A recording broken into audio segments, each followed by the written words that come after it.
ഞാനൊരു കാര്യം കൂടി ചോദിച്ചോട്ടെ ഇപ്പം തുറന്നങ്ങ് ചോദിക്കുകയാണ്. കാര്യം ഇപ്പം എന്തായാലും ഈ ആത്മകഥ പുറത്തു വരികയല്ലേ. ഈ സ്ഥാനമാനങ്ങൾക്ക് വേണ്ടി അങ്ങേപ്പോലുള്ള നേതാക്കൾ പോവില്ല എന്നത് ഉറപ്പാണ്. പക്ഷേ അതെങ്കിലും എപ്പോഴെങ്കിലുമൊക്കെ ഒരു ആഗ്രഹമായും സ്വപ്നമായിട്ടും ഒക്കെ മനസ്സിലുണ്ടാവില്ലേ?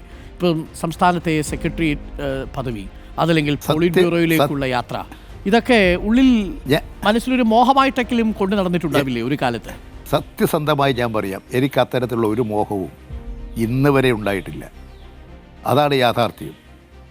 അതാണ് എന്നെക്കുറിച്ച് അറിയാത്തവർക്ക് തോന്നാവുന്നൊരു കാര്യം.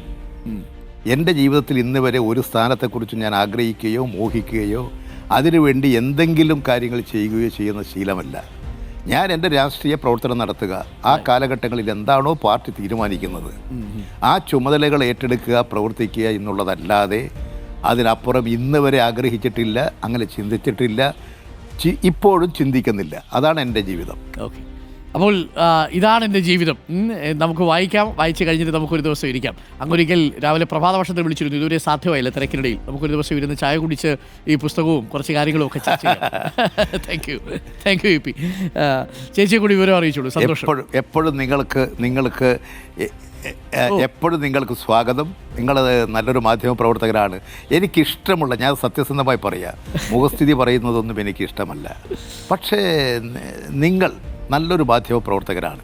ഇന്ന് മാത്രമല്ല, നിങ്ങൾ ആ ചാനലിൽ പ്രത്യക്ഷപ്പെടുമ്പോൾ പുഞ്ചിരിച്ചുകൊണ്ടുള്ള നിങ്ങളുടെ വരവും സംസാരങ്ങളും അതിൻ്റെ അവതരണങ്ങളുമെല്ലാം എന്നെ ഏറ്റവും അധികം ആകർഷിച്ചിട്ടുള്ള ഘടകമാണ്. ഞാൻ ഏറ്റവും അധികം സ്നേഹിക്കുന്ന ഒരു മാധ്യമ പ്രവർത്തകനാണ് നിങ്ങൾ. തിരിച്ചും അതുകൂടി നിങ്ങളെ ഇപ്പോൾ അറിയിക്കാൻ എനിക്ക് സാധിച്ചതിൽ വളരെ സന്തോഷമുണ്ട്. എന്തായാലും ജീവിതം വായിക്കും, അത് തന്നെ വലിയൊരു ഇൻസ്പിറേഷൻ ആണല്ലോ. Thank you. EP ആണ് നമുക്കൊപ്പം ചേർന്നത്. പ്രിയപ്പെട്ട പ്രേക്ഷകരെ, EP യുടെ ആത്മകഥ പുറത്തിറങ്ങുകയാണ്. കയ്യിൽ കിട്ടിയാൽ പ്രിയപ്പെട്ട പ്രേക്ഷകർ വായിച്ചോളൂ. നാളെയാണ് പ്രകാശനം.